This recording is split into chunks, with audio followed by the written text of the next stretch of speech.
Hello, Beverly. How are you? I'm getting some levels set up real fast here. Trying to remember how to do some push to mute on my microphones.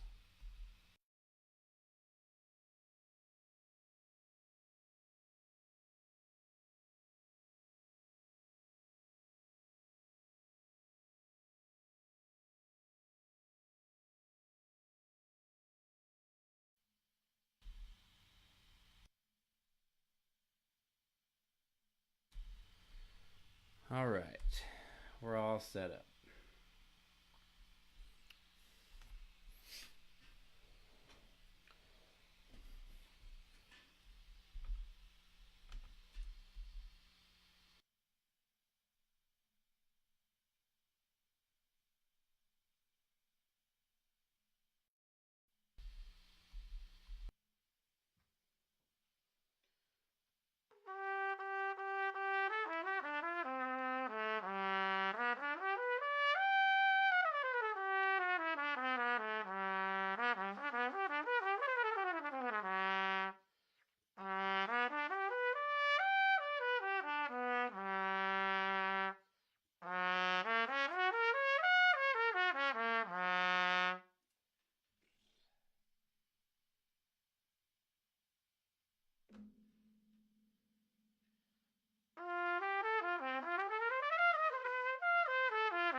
How you guys doing?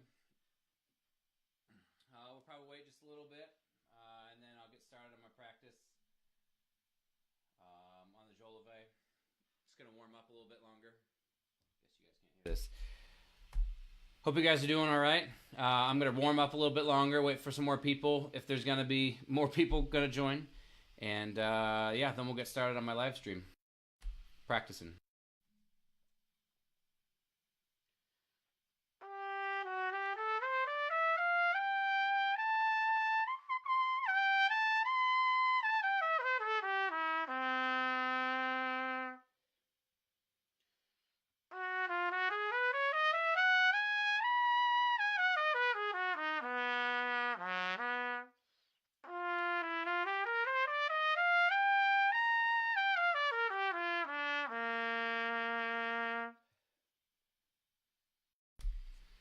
Hey Bobby. Hey Patrick. What's up, man? How you doing?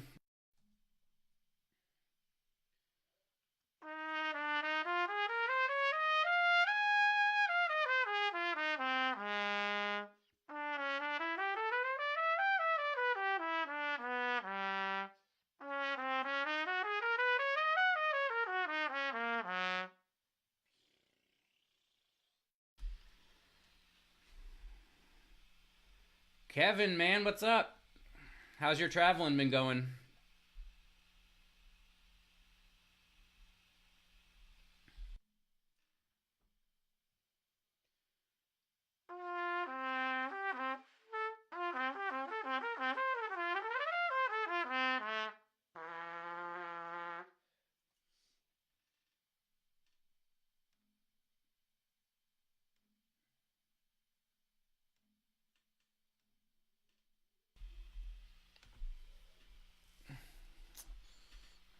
We want that. Let me know if the levels are okay for my mics and stuff like that. I think I got them okay.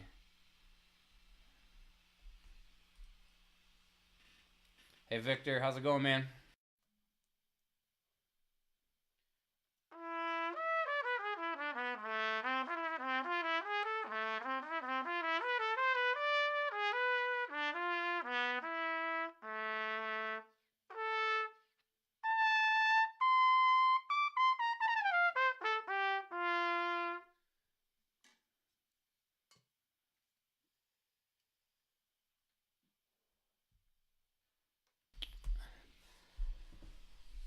All right, how's everybody doing? I appreciate you guys joining me. Jonathan, Nathan, Danny Black, how you guys doing? Will, good to see you. Thanks for joining.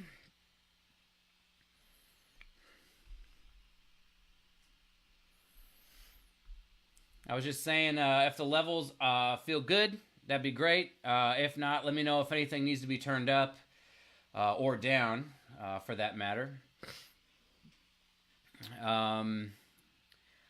I don't know how many people checked out the comments I left on the wall of my artist page, but as a result of the previous catastrophe, I suppose you could say, that me sight reading the Jolivet ended up being, I'm going to spend the bulk, if not all of the time tonight, streaming on the last 2 pages of the Jolivet.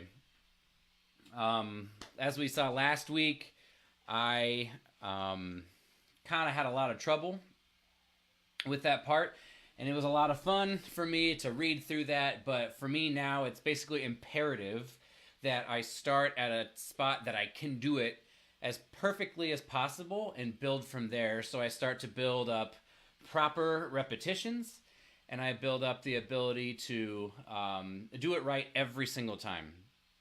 As a result, I've sort of developed a system of practice that's kind of related to how I've learned about powerlifting and things like that, and how they decide what weights and how many reps and how many sets to do of a particular exercise.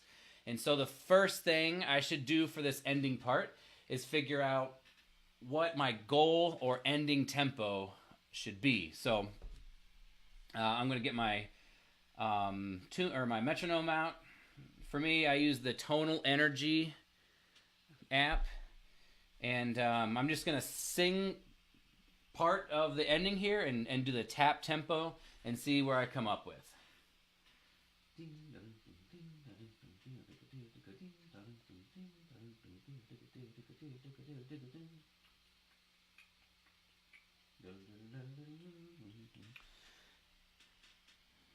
So I have it somewhere around here. Turn that up.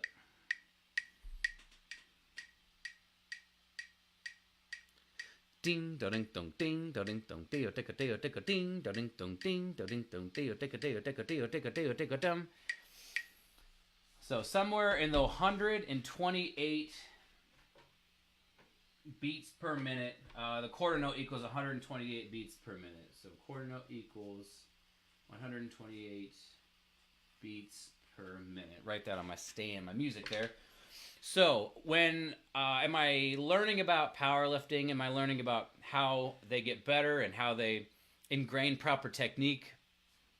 What I've learned is that rarely ever, especially when getting ready for a powerlifting meet, they don't really ever care about how much weight they're doing on the bar when training. They rarely ever max out. They're always working to build and to refine their technique, build strength and refine technique. So with that in mind, they do the bulk of their repetitions from the 60% of your 1 rep max to maybe the 85% of a 1 rep max for anywhere between 3 to 8 sets of 3 to maybe 8 reps. So the lighter the weight, the more repetitions, probably the fewer sets, and then the heavier the weight, the fewer the repetitions, but with more sets. So for me, I choose to keep it some amount of even. The way I think about it is maybe to do 90% for 1 repetition, 85% for 2 repetitions, 75 for 3, 70 for 4, 65 for 5, that kind of thing. It doesn't have to necessarily be that much, but what we get from that is the bulk of the repetitions you're doing are generally slow and be able to be performed perfectly. So to get some sort of sense of what that might be, I'm going to take my calculator and type in 128 times 0.6, and that's going to be 60% of my goal tempo is 77 beats per minute. So that would sound like this. Bing, da ding, dong, bing, ba ding, dong, dia, deka, ding, da ding, dong, ding, da ding, dong, dia, deka, deka, dum. A much more manageable and doable tempo. So, because I can't even play this at all, I'm gonna just try to get to a point where I could play the last 2 pages at that tempo by the end of this practice session. So what I'm going to start with that is I'm just, since 77 is 60%, I'm just going to put it at 50, and then I'm going to make it so it's eighth notes.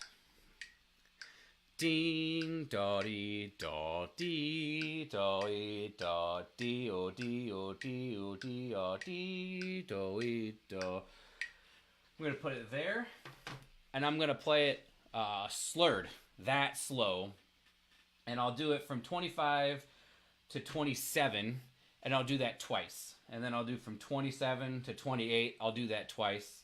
I'm going to do each section 2 times, and then I'll worry about moving the tempo up depending on how it goes. When I talk about doing it slurred, for me, slurring is not so much just not using your tongue to articulate, but it's sort of a very intense drive of the sound and a very intense drive of the airstream, especially connecting everything. So ideally speaking, if I'm doing it right, it should sound like one long piped note. So without further ado, let's give this a shot and give it a couple repetitions and see what I can come up with. Hopefully everybody can hear this fine.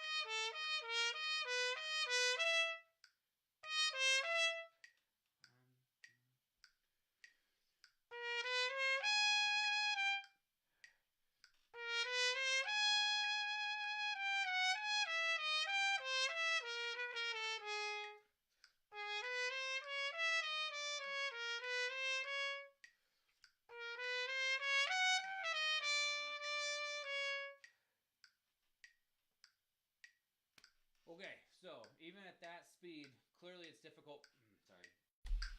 Even at that speed, it's clearly difficult for me to do it perfectly. So now now that I've sort of worked my way through it, now I'm gonna do my 2 times.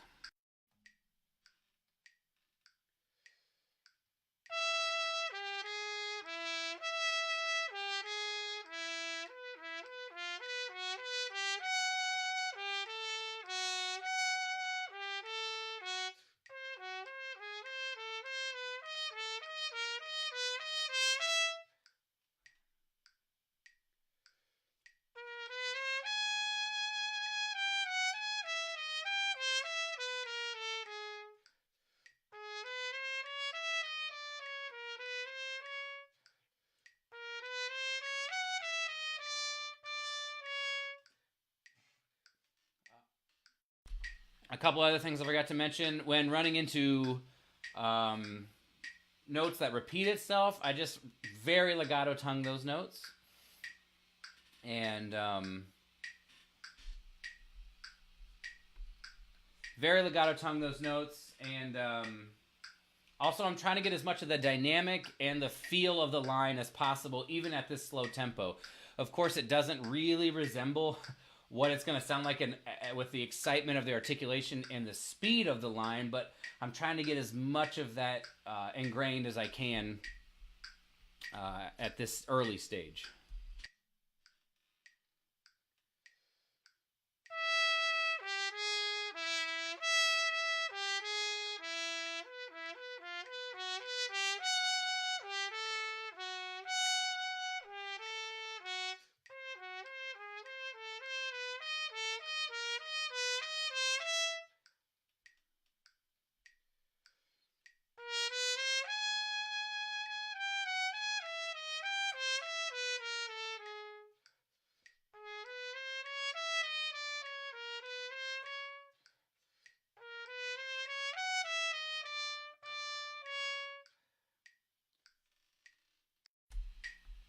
All right, wonderful. So that was 25 to 27 two times, where everything, as the way I could feel it and hear it, it was completely connected, completely smooth. I got all the right notes, so I'm even starting to make sure I'm ingraining the right way. Because what I believe is that if I only learn it the right way, then I only know how to play it the right way. So to me, that's why it's even more important to go incredibly slow when learning it, especially when learning it at first. So here is 27 to 28.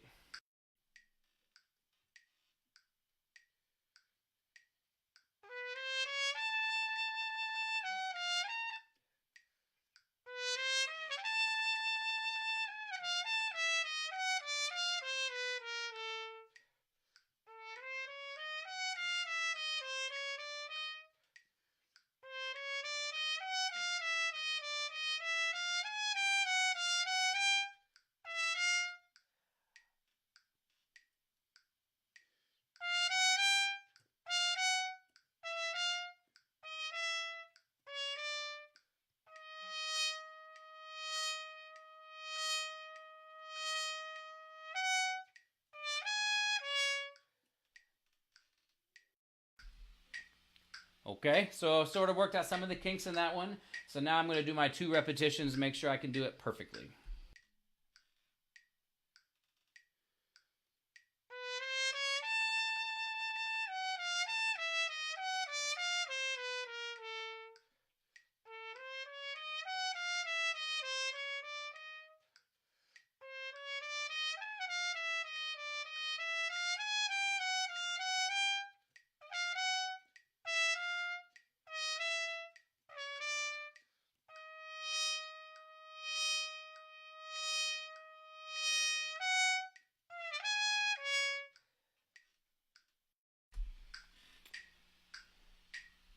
So for me, sorry, making sure the microphone's working. For me, I noticed that a couple of notes here and there weren't quite there. Like I was in the ballpark of doing it, but I didn't quite get it. And that is just a symptomatic of focus, making sure I'm hearing everything before I'm playing it. So even though I know that that is what makes a trumpet work at the highest level possible, sometimes it's still easy to forget, you know. So I still need to work to make sure I'm hearing all of these intervals. And if I can't quite get it with my playing, maybe I'll try singing it, or maybe I'll try buzzing it, but nobody wants to listen to me sing it, so I'm going to try to make sure I can get it with my playing first.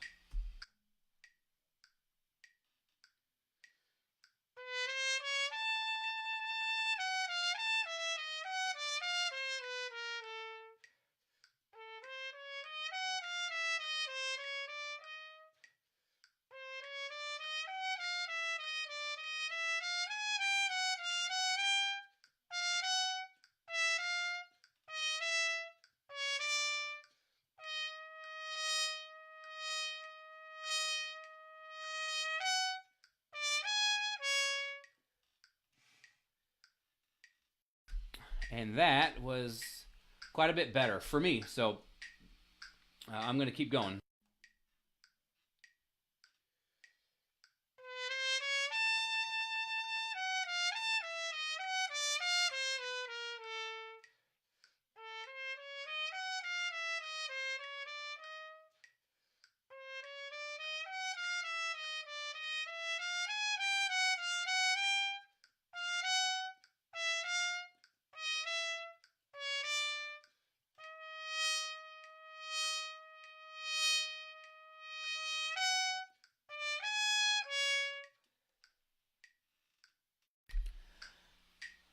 Cool. So that is from 25 to 28. I've played at 50 beats per minute. For those of you that joined a little bit later, probably not just yet, Harper. We're only, 20 minutes into this session? So I've played this at 50. For those of you who joined a little bit later, I established that my goal tempo is 128 beats per minute. So half of that would be 64. So right now I'm playing less than half speed to make sure that I actually learn what these notes are and learn how this goes and all that stuff. So here's the next little section.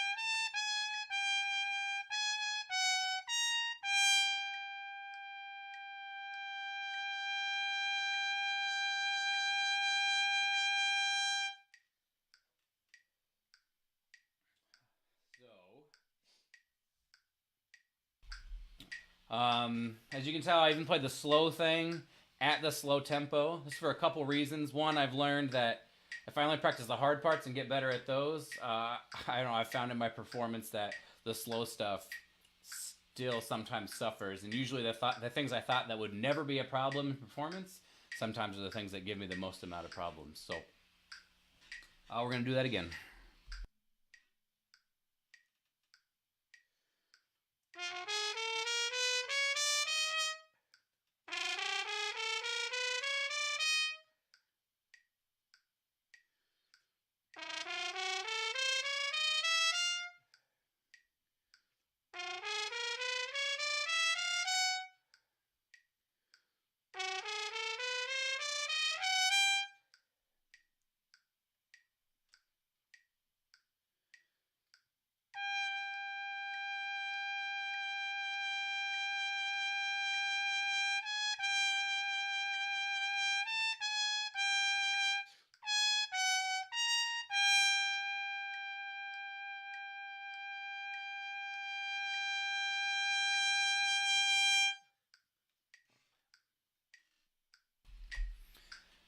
Okay, so just to make sure that everything worked out, now I'm just going to play from 25 to 30 at this tempo.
All right, so we'll have a little breaky poo here.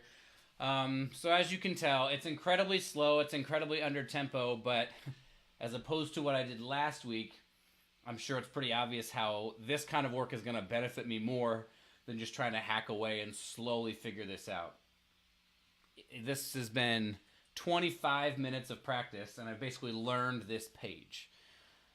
So, although it's slow going right now, if I only play it this way from now on, I think hopefully the results will speak for themselves. That it should produce a more desirable result. So, as we're going through this, anybody that's watching, if you have any questions about any of this kind of thing, I'm happy to answer them. But if not, I'm just going to keep chucking through with what I'm doing here with my practice.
I'll catch you in a sec, Vanderbilt.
All right, so Vanderbilt, At the end of the stream, I will remember your question. I'll look back through it, and I'll talk about how I approach trying to play relaxed in the upper register. Obviously, it's a very common question for trumpet players.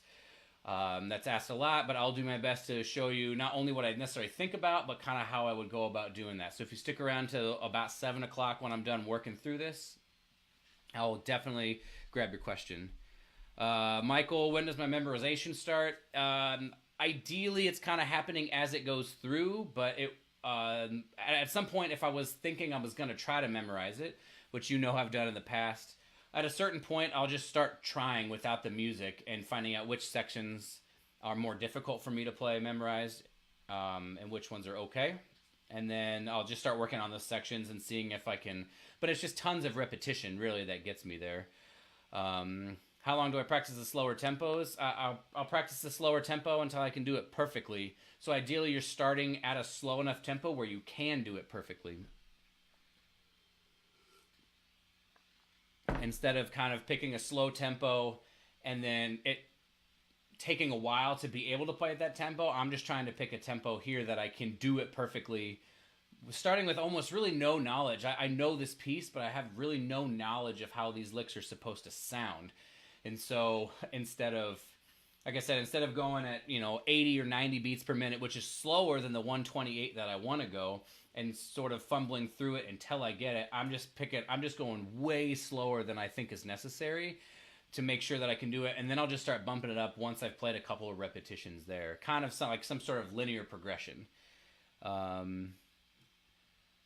Breaths are whenever I need them. I'll talk about that at the end as well. Phrasing comes a little, I don't know, ideally it comes through it. That comes with some listening, and that's going to be part of this process too. Is a piece that's as modern as this is sometimes hard to figure out what's the right phrasing. Where do the phrases start? Where do they end? How long are the phrases? Is it one line here, or is it all three of these phrases seem to be connected as one? We'll deal with that. Do I mark each one? No, I just try to play based on how I think it's supposed to sound, if that makes sense. I promise I will catch you on the how to determine your breaths thing, because I sort of have a way I think about breathing while playing.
Check out this ending section from 36 to the end, and then once I have that, I'll get to like how I normally practice. I obviously just had to learn this section first.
Sorry to all the people that have joined. I've had about 13. I've had about 13 people for a while now. So I think some people have left and other people. So Justin, Alan, how's it going, man? Dan, Justin, Emmerich, Kevin, Brandon. Hope you guys are doing well. Thanks for stopping by the stream. Right now, what I'm doing is I've determined my goal tempo for this section. The last 2 pages of this, the Jolivet, is 128 beats per minute. And so right now I'm practicing it at 50 just so I can actually learn this thing. But also I think it's just important to show that when learning it, it's just got to be this slow. It's got to be incredibly slow so you can hear it, so you can learn how to move your air through all of this kind of stuff. I'm happy for any input on how anybody else would do this kind of thing, but like I said, this is kind of how I approach it. I'm going to do this last section. I may only do this once because there's nothing overtly technical in here, and then I'm going to bump up the metronome just a little bit, and like I said, I'll talk to you then.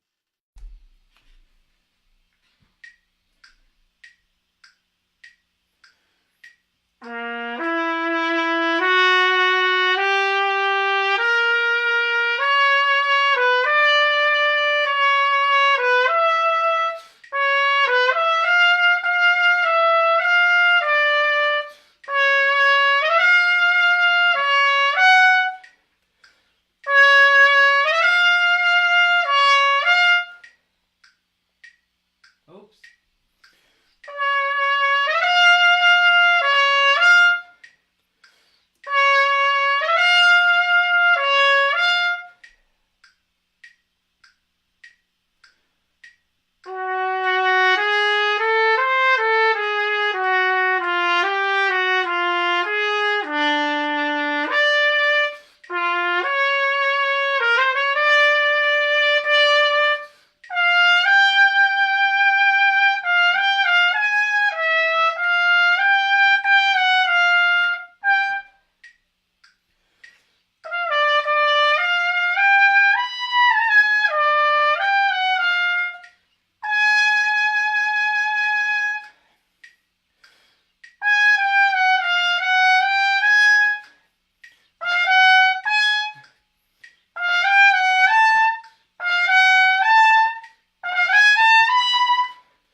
Oh, I got the mics reversed. No. Well, anyway, that's fine. So now that I've played through the whole thing, as you can see, playing that last section all the way through at a really slow tempo is not very, very fun to do. But I think actually playing through at a slower tempo has some merit, not only in learning it, but if you get your face used to playing it at that slower tempo, playing it at a fast tempo is easy, right? So maybe it doesn't feel great to play it slow at first, but these are muscles just like any muscle in the body, and it will adapt, and it will get better, and it will get stronger. And then when you go to play it at a faster tempo, it should be easier to do. So, like I was saying, my goal tempo for this session is to get the last 2 pages here to 77 beats per minute. So I've just played everything at 50. So now we're going to bump it up to 55. And I'm going to play the last 2 pages.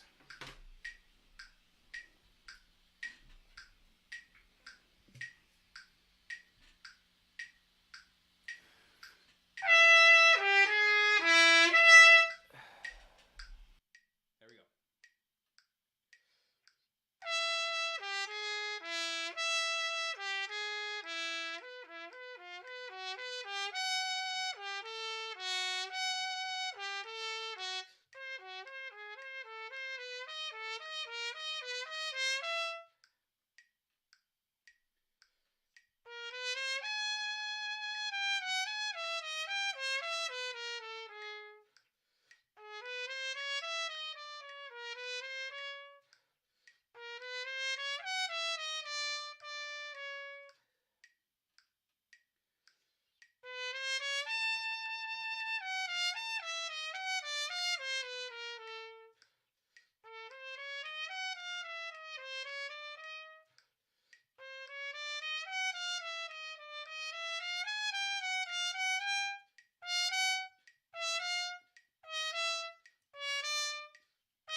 So far, so good.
Elijah, Corey, what's up, bud? Mike, Josh, Eugene, Hinman. How's it going, guys?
Alrighty.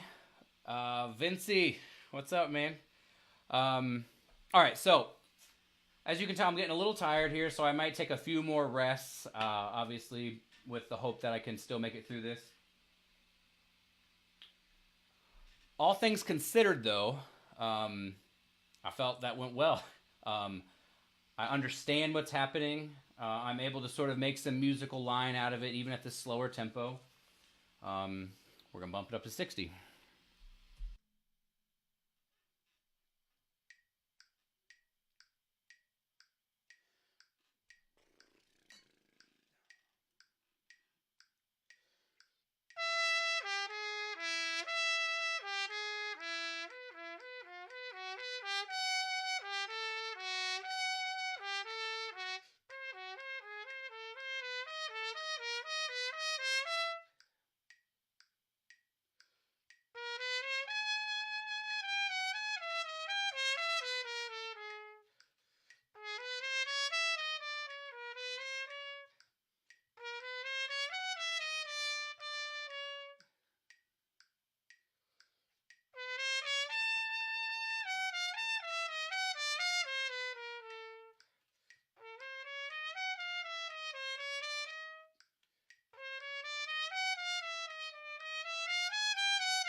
I'm not going to play the slow lick because I understand it.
And then I'm going to play just the end. I'm going to skip the ending this time. I'm going to bump it up to 70 beats per minute. That's a 10 beat per minute jump, which seems large, but because I believe, and we'll see if this happens, I believe because I did all that really slow preliminary work for the last 45 minutes, that this jump should work.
All right, so now That 70 went pretty well. I'm going to jump it up to 74. I'm going to do it one more time, and then the next jump will be 77. I'll take a pretty okay break there and then perform it to the best of my ability at 77. So here is 74.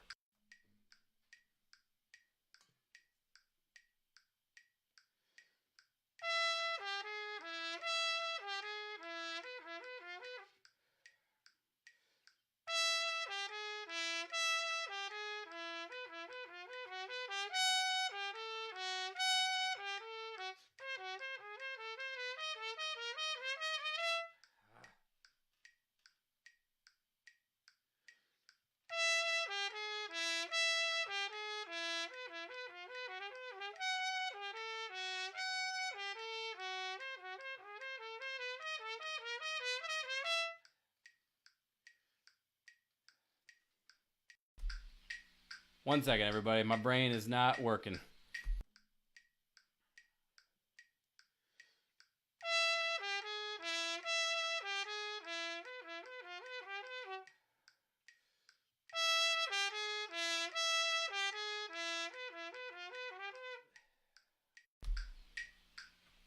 Turns out 70 is where I'm going to perform it.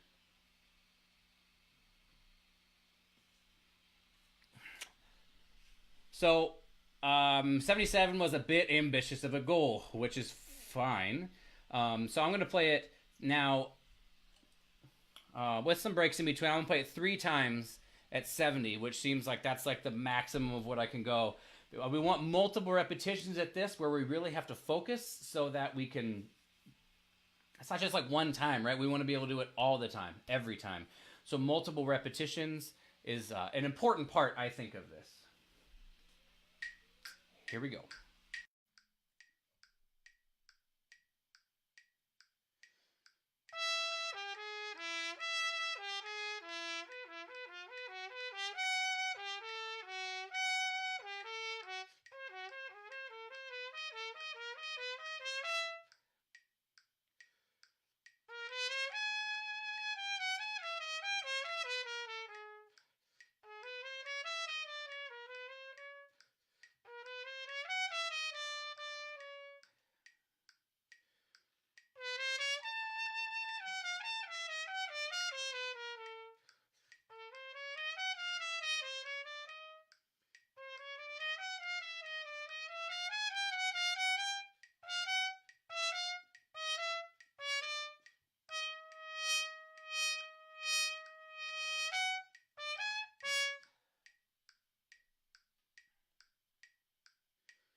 And then we'll speed the end up here.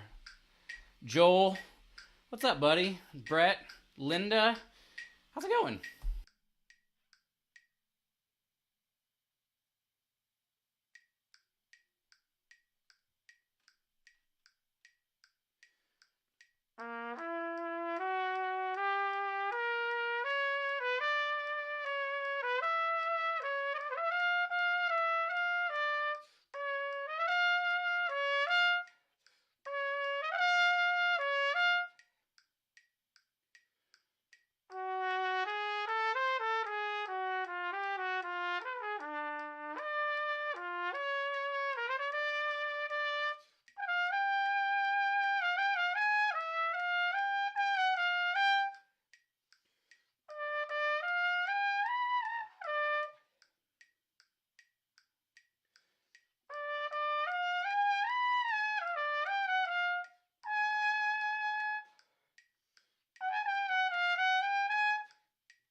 All right.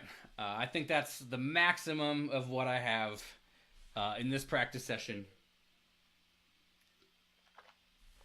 Um, Hopefully that was interesting or beneficial for anybody out there to see how I would break this down from what you heard last week, which is a literal inability to even understand what this was supposed to sound like, let alone actually be able to play it.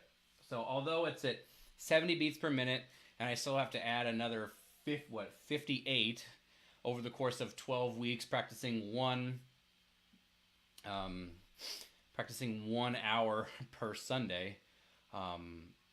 Hopefully it shows that you got to start somewhere reasonable.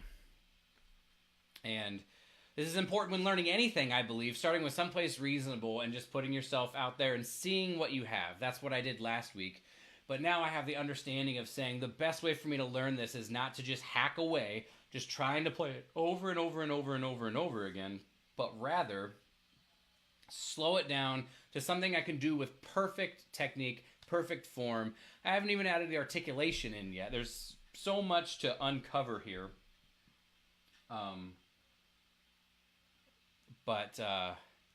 Yeah, I just thought this would be a beneficial thing. As always, if there's any questions or anything like that, I'd be happy to answer them. I know I got to come back to Vanderbilt's question if he's still here. I'm not sure if he is, but maybe he'll watch this later. Basically, when I think about upper register, the way I try to teach it is for E's in the upper registers, you got to start similarly to this. You got to start somewhere where you can do it and work your way up into a register where it's more difficult. And so that would be something like this.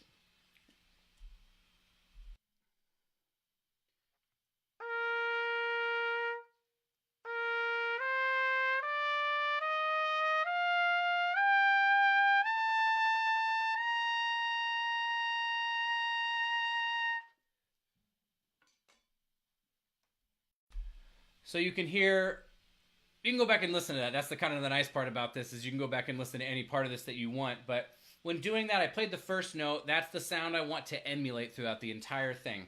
Then I just work my way up, but focusing solely on keeping the sound exactly the same from note to note. What we have to do is learn one of my favorite things I say that makes a lot of sense to me and probably to anybody who kind of plays this way is we're not looking to do no work on the instrument. The trumpet, brass instruments, but the trumpet in particular, takes effort. There is just no such thing as no effort when playing. Just because you see somebody play and it looks like they're doing nothing does not necessarily mean there's nothing going on. More than likely, they've just found a healthy balance of airspeed and chop work or strength or whatever you want to say where they're working together in harmony. Charlie Geyer talks a lot about that in his teaching, that it's a healthy marriage between the two.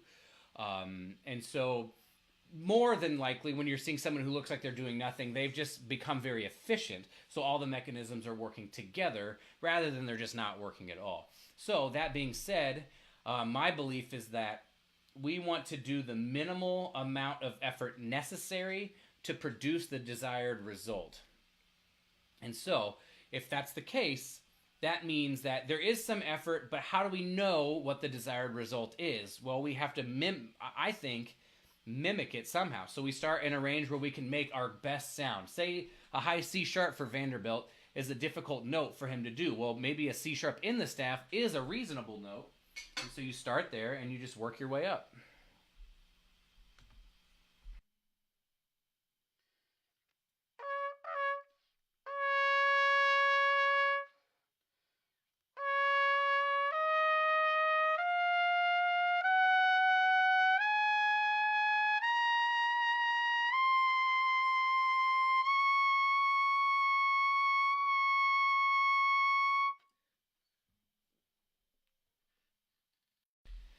You can hear that I started with no force in my sound. And so by trying to copy having no force, I can then learn by extension what a C sharp would feel like. Now, if you don't have the prerequisite strength in your chops to play a C sharp, then you would start lower and you'd go up to a note that is doable. So maybe for some people, if your highest note that you can play, say, is a high C, then that would mean that you should be doing this exercise, playing a scale from this note to the top note, starting on maybe G, A flat, A. Sorry, I'm getting further and further away from the mic, so maybe it's harder to hear me, but G, A flat, A, B flat, maybe stopping at B, wherever it is that you're still making a great sound.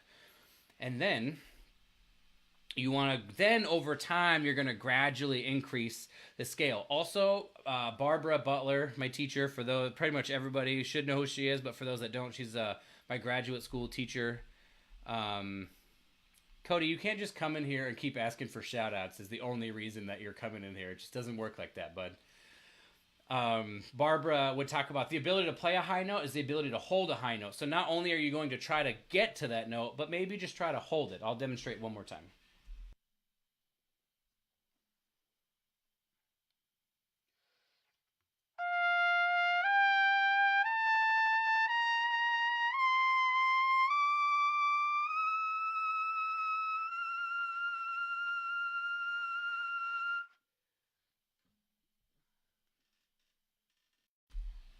So there I did an example of a note getting into a register that's not as comfortable for me. You can hear that, maybe you can't, I don't know what it sounds like, but on this side of things, the high F doesn't sound quite as full or maybe as beautiful, but the consistency of the airstream is the same for me. That's what it, at least it, not the same for me, but it feels the same. So it feels like I'm blowing straight through. So eventually I would get to a note where it wouldn't work, and if I were super focused on increasing range, and this is what I'd be doing. I'd be just working up there, holding that note. You don't want to do it all the time because it's fairly extreme for your chops, and so you want to give it time to rest. You want to not only rest between sessions doing it, but also lots of rest within the actual session of working on it. But yeah, you want to start with a sound that you can do, work your way up to where it's more difficult, but you're trying to keep that sound so you can teach your chops and your airstream and all of the mechanisms involved how to play that note with as much ease as possible. And then over the course of doing it, you'll get more and more used to it. So, and then I don't know if Michael Johnson is still here, but he asked the question. Hang on just a second. He asked the question about breathing, and for me, I don't really plan out my breaths. I know some musicians do, and if they do, and you're one of those musicians, I am not. It works. Everybody's got their own way of doing it. I don't plan out my breaths very much because I don't want to get stuck in a position where, especially in the orchestra, if I've got it all planned out at one tempo and then a conductor asks me to play at a different tempo that's slower, all of a sudden I can't make my breaths. But if I'm so dependent on my breath being there to make the phrase that I want to make, you can see kind of how the problem would break down. So the approach I try to take instead is I want to be very efficient with breathing. And so very, very quickly when I think of breathing, I think of my back going that way into the chair. So almost as if you're got a balloon inside of you, right? And what this does is instead of breathing from bottom to top and going and sort of getting this tension, this high tension breath. Breathing sort of with your back out and expanding like a balloon. You just go, and you sort of have this I believe, a breath with much less tension. So you start with that, and then I never try to breathe more than 75% of my capacity, certainly with exceptions, but if I can fill up to 100%, and that's as much air as I can have, I try to take a relaxed breath to about 75%. So something like, so I'm full of air, but I'm not so full of air, I almost feel like I have to dispel air to make it easier. Conversely, I never try to go below 25%. I never try to expel all of my air to the point where I'm like, and very squeezing air out, barely squeezing air out. So what it leads to is I feel just a little bit more relaxed approach, but it means like I'll just around, say, 35%, I'm now looking for a place that I can take a breath. And then how you shape the note right before the breath makes a big difference. So I'll demonstrate with pictures at an exhibition.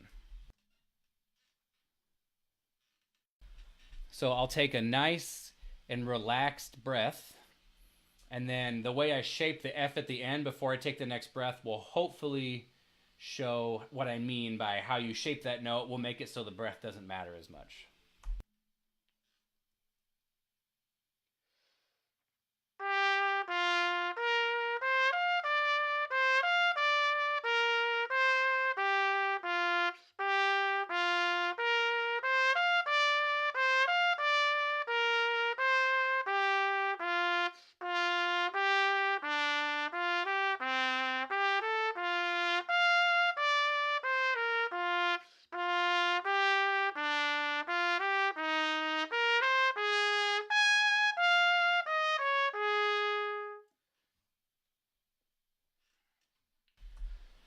So for me, when I'm playing those breaths, I'm trying to sustain as long as I possibly can, and with lots of energy all the way right up to the very end of the note, so that it doesn't kind of die off, and that almost, in a way, the sound springboards into the next. So you sort of feel this da dee da da dee da dee dee da, almost that this forward motion wants to move it forward. That's at least what I'm hearing in my head.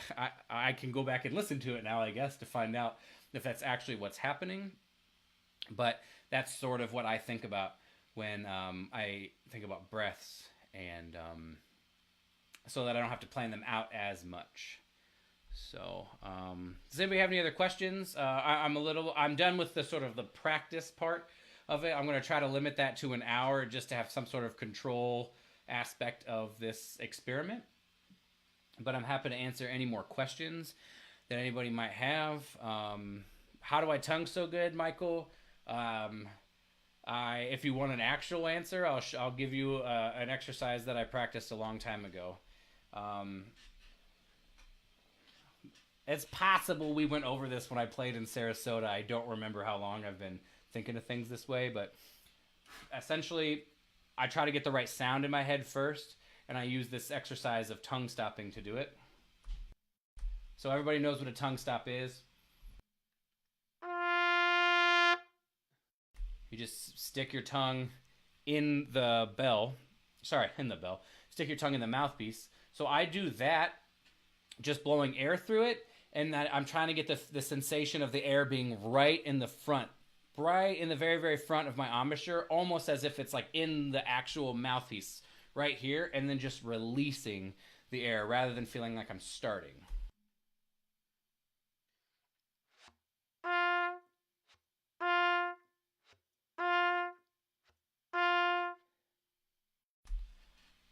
Once I feel like that's pretty good, I just start trying to memorize what that sound is so I can really get it in my head.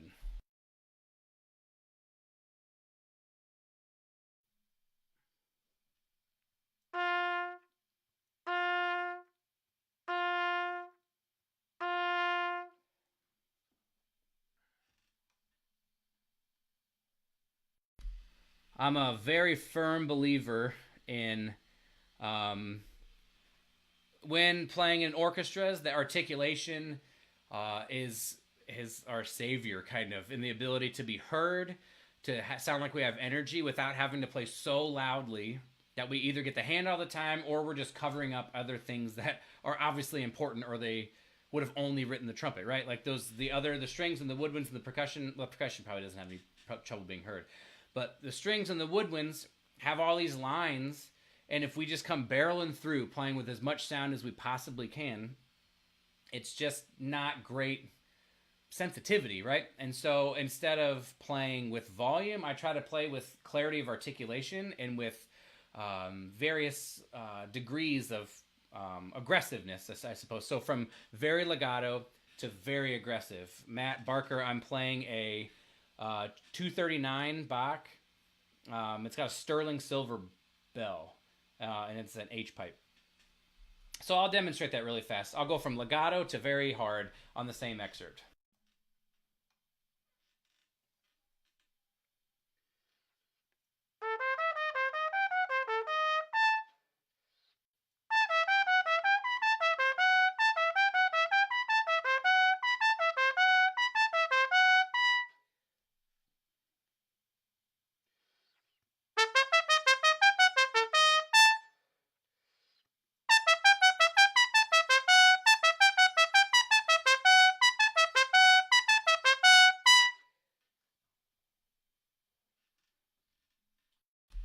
I'm sorry if that peaked the mic at all. For me, I tried to play those exactly the same way. And so I feel like when you play with articulation, you can basically play everything long a little bit, but when you tongue hard out in the hall, it sounds nice and exciting and nice and short, so you're getting maximal sound out into the hall, as well as the excitement with the articulation, rather than having to actually play short to feel like it's short. I feel like articulation can do that job a lot of the time. So, I don't know if you wanted an actual answer, Bronsky, but there you go. Love you, Cody. So, yeah, this is really fun. I hope you guys, again, if anybody missed any part of it, it'll be archived on my Facebook, so if you want to check out any parts of it. All I really did was, from the beginning, establish 128 is my goal for the last couple pages. It appears that it speeds up. Let's see if it has tempo markings. Let's see if I got even close with that. I didn't even look. 132 is what's written, so I'm not going to do that. And then it gets up to 138. And then up to 144. So, fortunately, the 138 and the 144 at the end are parts that, if I practice slowly, I'll just be able to play faster. So we got from 50 for a bunch of repetitions, 50 beats per minute, all the way up to 70, feeling nice and confident. I did I think 2 times at 70, and it felt nice and comfortable, nice and confident. So my plan next week is to tackle a different section, and then maybe come back and play it 2 times at 70 or 74 or something like that, just so I'm always touching the end to make sure I feel very confident, because in my opinion, it's one of the crazier parts of the piece. So I'll open it up one last time. Any questions are available. It doesn't even have to be trumpet related, but if not, I'm going to probably sign off in just a second. So there's an 8-second delay, as I said last week, so I kind of have to keep talking and waiting to see if anybody is gonna say or do anything. I do want to thank everybody who joined for joining. It's wonderful to have, albeit 13 people that care, 13 people that want to do it. I don't care if it's 1 or if it's